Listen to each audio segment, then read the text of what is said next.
About 2 months ago, Royal Enfield contacted me. They said they want me to test out a jacket of theirs. They've come out with their new range of 2020 motorcycle apparel, and I said, yeah, why not? Send it to me. So Royal Enfield sent me their top of the line 2020 touring jacket. It's called the Nirvik, which means fearless. And I have my friend Srinivas Ganesh over here who's going to model for us wearing this jacket today. In this video, I'm going to break down the jacket. I'm going to tell you about its fit, about its comfort, etc., and just take you through the experience, my experience of wearing this jacket and riding with it every single day for the last 3 weeks. There are 4 essential things that I look for in a jacket when it comes to touring.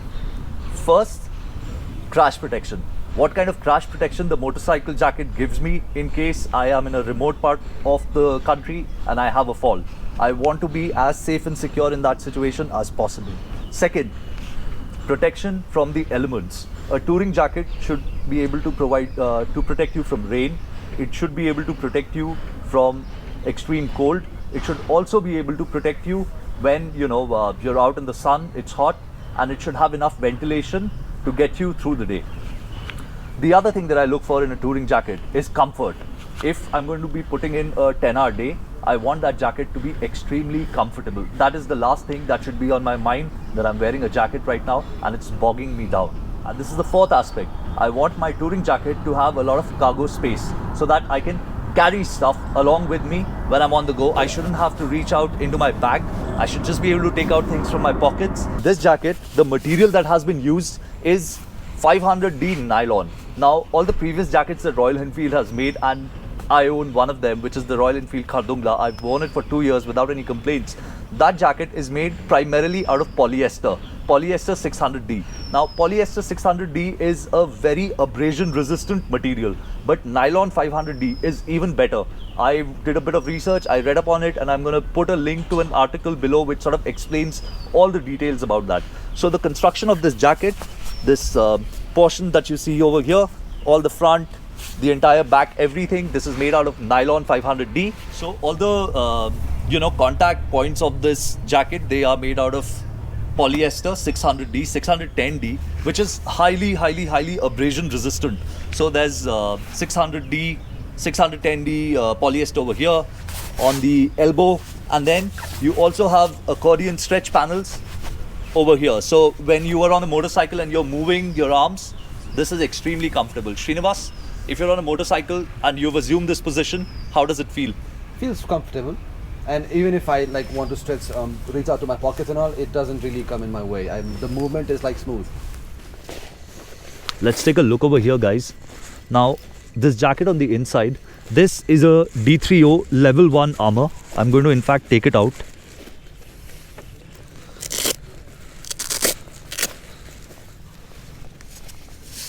So the difference between a D3O armor and a regular armor is this is a very soft, flexible material. So it stays very comfortable on the body when you wear it.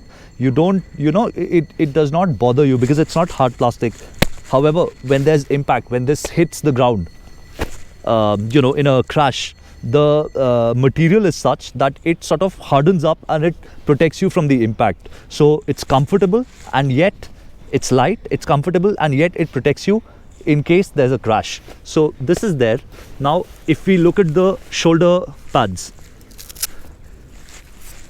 this is again D3O level 2 armor. Now look at the thickness of this.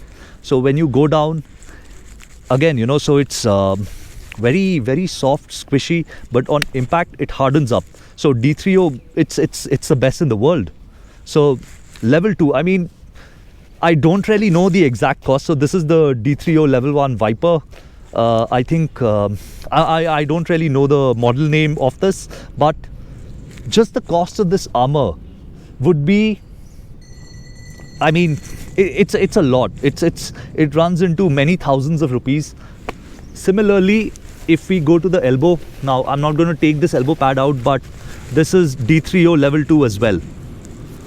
And then it also comes with panels for the chest.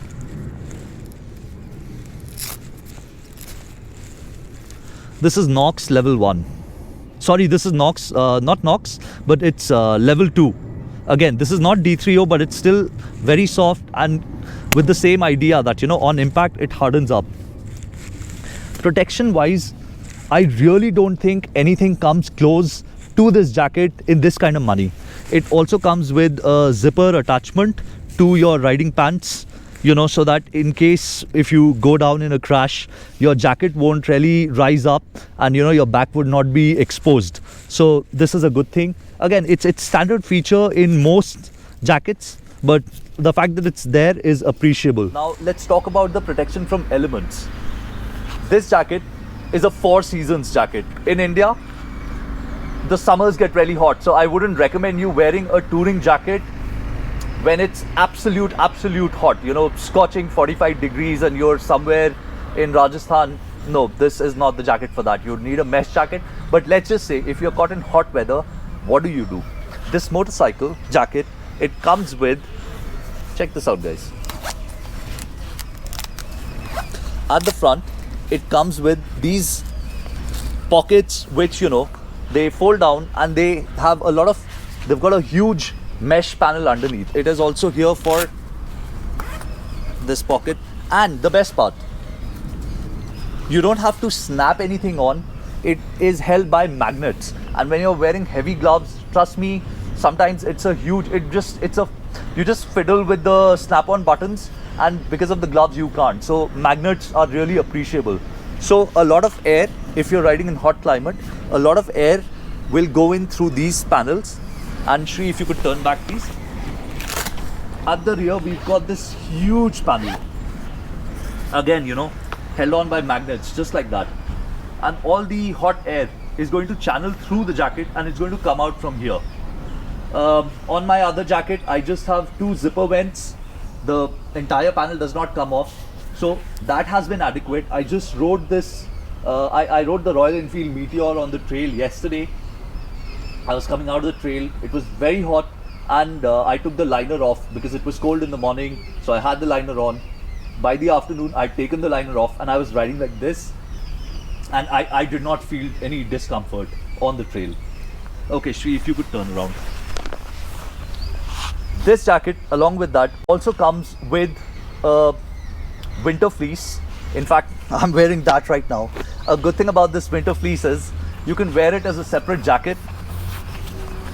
My brother regularly takes this to work. It's pretty decent. So it's got 2 pockets over here,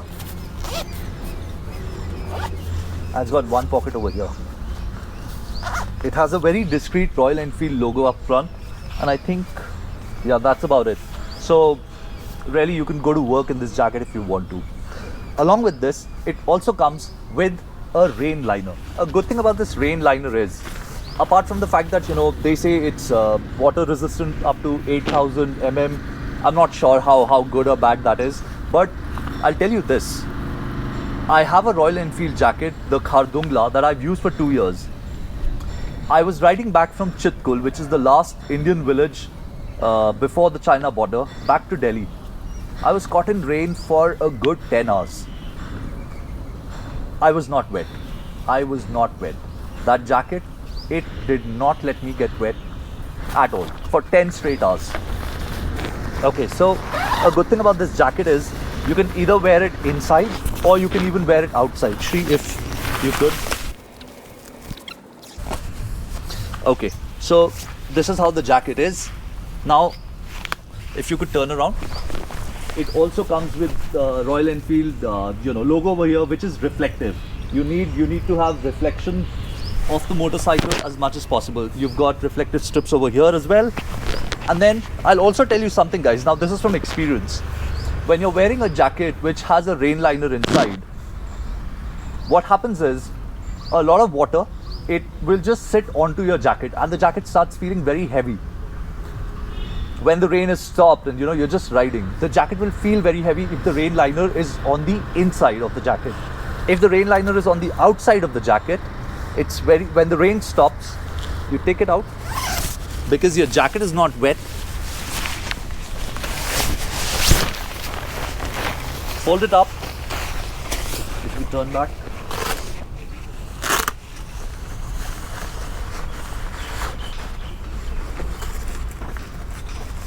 and just keep it in here. You're gonna feel lighter than a jacket which has a rain liner on the inside. Now this is a large jacket, okay? I am 5 feet 10 and a half, I'm 34-inch waist and I'm a 42 chest, and it fits me just fine. Srinivas is 6 feet 2. What waist size are you? 34. He's 34 and chest is 45? 45. Chest is 45. Would you prefer a size larger than this, or this is fine? One size larger would be nice, but Maybe then this for- is also like doing pretty nicely. Only. But I still think, because you know, if you go touring and if you're this tall and this big, you will be putting layers underneath, Right. and keeping that in mind, maybe need an an XL would be the better thing for you. Now let's talk about the comfort. We just spoke about fitment. Let's talk about the comfort of this jacket. If you see all of this, it's a stretch panel over here, so your neck is going to feel comfortable. You just move your arms. Can you easily? Yeah, extremely easy. Okay. And because you have accordion stretch panels over here, the movement in elbow is okay. Now, earlier Royal Enfield's jackets, the Khardungla, it used to have snap-on buttons over here. With this jacket, you get Velcro, so you know it's adjustable on the arms. It is also adjustable on the sides over here, so you know you can have it tighter, you can have it loose, however you want to. So in my opinion, having worn this for about 3 weeks now, almost every single day, I have been extremely comfortable, and I believe Shri would be as well. The jacket comes with a total of 11 pockets. There are 6 on the outside, and trust me guys when I say this, I've shot some 30 videos in about a month and a half of the Honda CB 350 and the Royal Enfield Meteor, and I carried all of my vlogging gear just in this jacket. There are 2 pockets up front. I usually just carry a mic, a lapel mic, in a pocket over here. There are 2 small pockets at the front. I carry my charging cables in here. It also has 2 large pockets over here. These are lined to be rainproof, water resistant. So I carry my power bank in here. So I just put my power bank in, I take the cable and I put it directly to my GoPro on the helmet, and I can have, you know, a GoPro running all day long. By the way, this is a YKK zipper on this.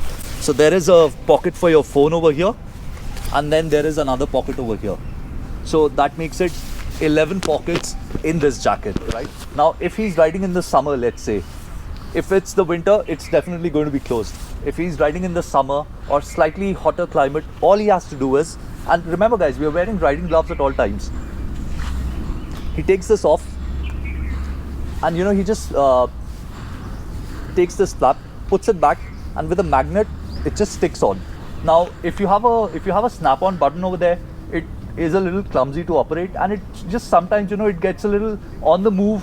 It can get a little troublesome. It's a little cumbersome to operate. At least that is what I felt in my experience riding, wearing touring jackets for at least, I've been wearing a touring jacket for at least 2 years now. Okay, so now I'm going to talk about how Royal Enfield has made improvements from the Khardungla to the Nirvik, and where, you know, the Nirvik stands against the Alpine Stars, the expensive jacket that I have. So first and foremost guys, it's about comfort, okay?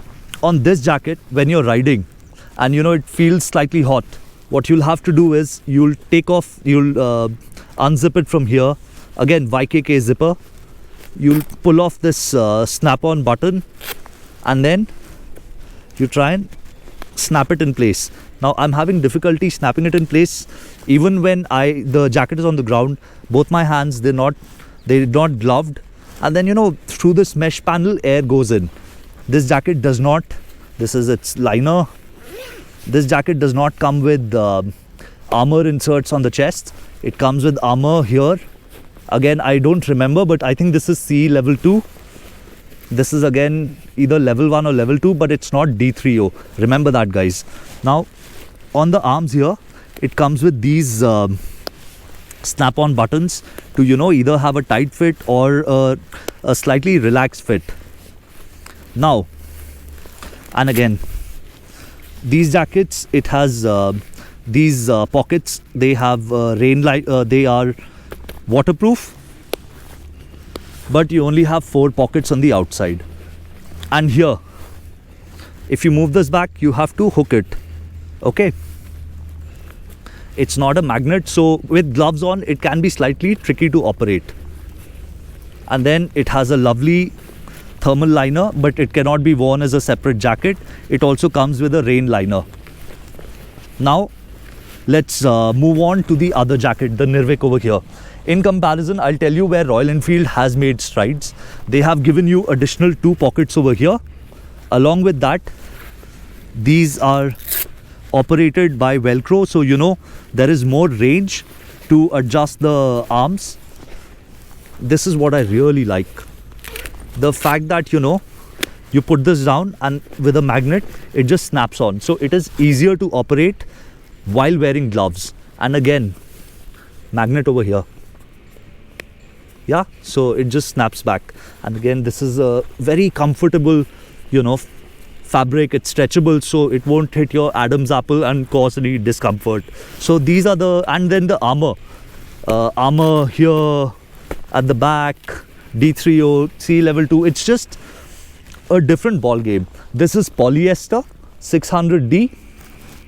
This is nylon 500D, which is just better when it comes to abrasion. Now if we move on, this jacket, it definitely is the nicest looking jacket of the bunch. But I really feel that now if I'm touring, I don't care about how I look. I care about what all I have. So again, you know, it's got pockets, but these pockets aren't even waterproof. But it does have waterproof compartments here, which are not very deep. So again, you know, I would have liked a bigger waterproof compartment. So that's a win for the Nirvik in this case. Again, YKK zippers, it goes here, and then it has a snap-on button. The Nirvik's panel is bigger, the mesh panel on the Nirvik, and again with the magnet, I prefer the function of the Nirvik than this jacket over here. Now again, it's also adjustable, so this is where it's a tie between the 2 jackets. This has a vent over here, so venting, at least on your arms, I give this the advantage over the Nirvik, which I think is a miss.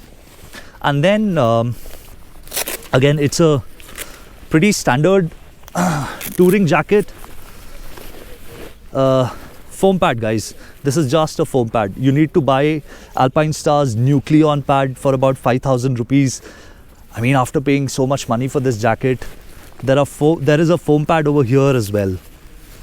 Again, you know, if you have to upgrade the armor, just upgrading the armor will cost you 10,000 rupees at least on this one. That's not very. I mean, I feel you're just paying money for the brand over here. You've got a good pocket over here. I think there is a waterproof pocket inside. This is a deep waterproof pocket, so for your phone, your wallet, this is good. Now if I look at, you know, other features of this jacket, again for your Adam's apple, very comfortable. And then if I turn this around,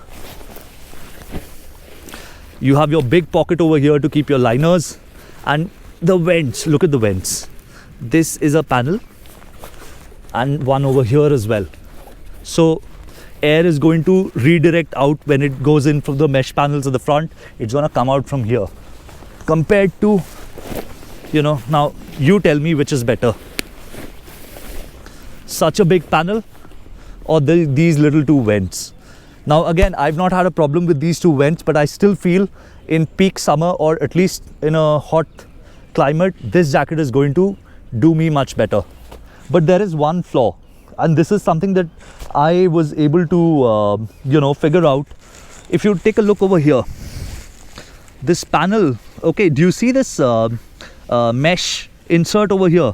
So if I'm riding in hot climate and I don't want this opening, the cuff to be very wide, I can leave this panel open, and you know, air is going to go in from here and it's going to exit from the back. Again, it's got see, it's got vents over here through which the air will exit. Similarly, in the Alpinestars as well, I've got this mesh vent over here in the cuff. so I can, you know, have my cuff completely closed, and you know, this vent will let air in on a hot day. In the Nirvik, that's not the case. There is no vent. So, you know, you can have it over here like this, but again, I think this is a missed opportunity and the only real flaw. Now, it's a very small flaw in my opinion. They could have given a vent over here.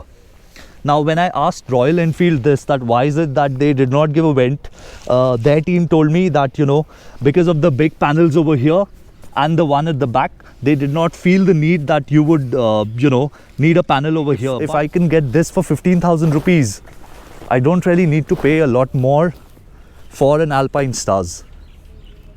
Again, you know, guys, even though these jackets have been given to me by Royal Enfield, this is my honest opinion of these jackets. Some of you might think that, you know, because Royal Enfield has given me these jackets, it would influence my opinion, but I've just put forth facts in front of you. I'm not asking you to buy this jacket, but you should definitely consider it if you're in the market for a touring jacket. Thank you so much. Bye bye.